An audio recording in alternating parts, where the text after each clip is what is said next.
I needed them to make sure that life went on exactly the way I wanted. I still couldn't breathe. Whatever was happening in the present day was confusing me. I was in a hospital again, and for a moment, I thought I was that child. How did I get here? Has my mother brought me here? Was she going to scold me again? Was I going to be in trouble? After all this pain, after all this drama, was I going to walk out here and be told that nothing was the matter? The monitors were beeping all around me. A lot of people were still screaming, and I was so cold. "Laurie?" someone said to me. "Laurie, can you hear me?" I guess that was my name. Laurie. I didn't hear many people call it often, but then it wasn't as if I had many friends. I didn't have any friends. I just had Devon. Devon, who was supposed to be my savior. Devon, who was supposed to replace my need for everything. "Laurie!" someone called again. I couldn't move, but I could hear everything.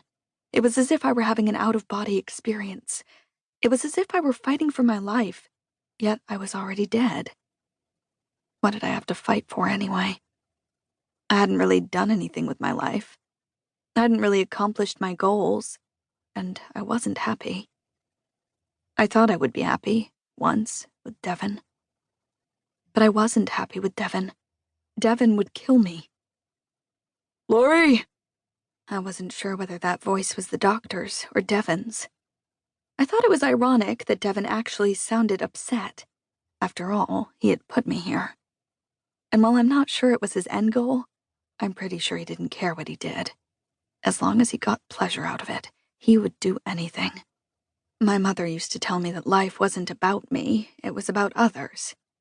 She would tell me that whenever I was being selfish, whenever I wanted something for myself. Was it so wrong to want something for yourself?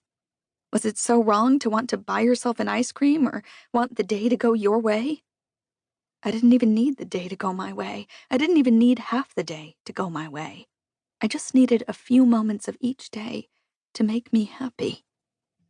And now that I was a grown adult, it would be nice if sex went my way once in a while. But it wouldn't go my way. Ever. Everything was about Devon. Devon the breadwinner. Devon, the man I had defied for everyone.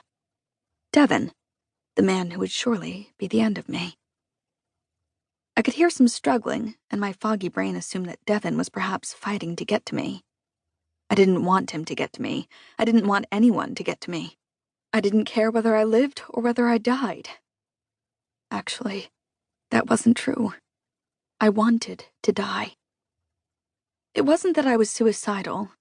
It wasn't that I would ever take a knife to my veins or swallow a bunch of pills. No, I was too much of a coward for that.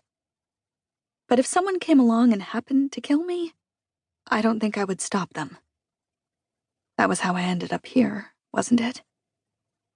I knew that my vision was going gray. I knew that he should stop. I knew no amount of pleasure was worth the pain, but I didn't stop him. I didn't even try. Would they say it was my fault in the end? Would they say that Laurie Whitman was a quitter? Did I care what they would say?